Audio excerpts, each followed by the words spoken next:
మార్చి 6 యోహాను సువార్త 5వ అధ్యాయము 43 నుండి 47 వచనములు.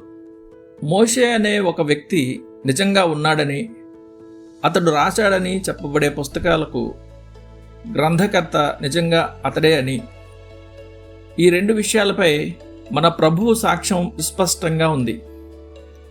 అతడు నన్ను గూర్చి వ్రాసెను.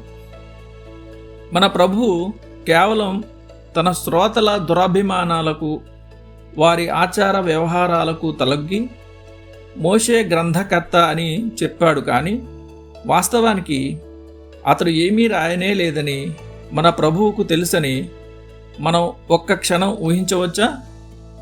అలాంటి తలంపే అపవిత్రమైనది. అది మన ప్రభువు యొక్క నిజాయితీనే శంకించేలా చేస్తుంది. మన ప్రభువుకి మోషే గురించి ఏమీ తెలియదని మహాపండితులుగా పేరు సంపాదించిన వారు 20వ శతాబ్దంలో కనిపెట్టిన అద్భుతమైన సంగతులు ఆయనకు ఏమీ తెలియవని ఒక క్షణం మనం ఊహించవచ్చా? అలాంటి తలంపు హాస్యాస్పదమైన దేవదూషణ అవుతుంది. మన ఎదుట ఉన్న అధ్యాయం లాంటి అధ్యాయంలో మన ప్రభువు అజ్ఞానంతో మాట్లాడుతున్నాడని ఊహించడం క్రైస్తవ్యపు మూలాలకే గొడ్డలు పెట్టు. ఈ విషయంలో ఒకే ఒక ముగింపుకు రావాలి. మోషే అనే వ్యక్తి ఒకడు ఉన్నాడు. సహజంగా అతని పేరిట ఆరోపించబడే గ్రంథాలు రాసింది అతడే. వాటిలో నమోదు చేయబడిన వాస్తవాలు ఎంతైనా నమ్మదగినవి. మన ప్రభువు సాక్ష్యం ఎదురాడలేని వాదన. మోషేకి పంచగ్రంథాలకు వ్యతిరేకంగా రాసిన అనుమానపు రచయితలు ఘోరమైన తప్పిదం చేశారు. పాత నిబంధనతో అమర్యాదకరంగా వ్యవహరించడం, ఏవో కొన్ని కష్టాలున్నాయి కాబట్టి దానిలోని సత్యాన్ని మన మనసుల్లో అనుమానించడం లాంటివి చేయకుండా జాగ్రత్త పడదాం.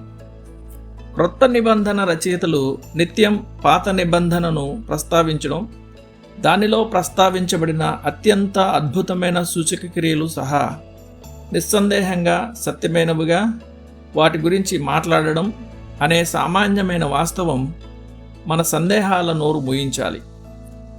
యేసుకు, ఆయన అపోస్తలులకు తెలిసిన దానికంటే 20వ శతాబ్దపు మనుషులకు ఎక్కువ తెలుసని అనుకోవడమే ఎక్కువ సమంజసంగా లేదా నమ్మదగినదిగా ఉంటుందని భావించవచ్చా?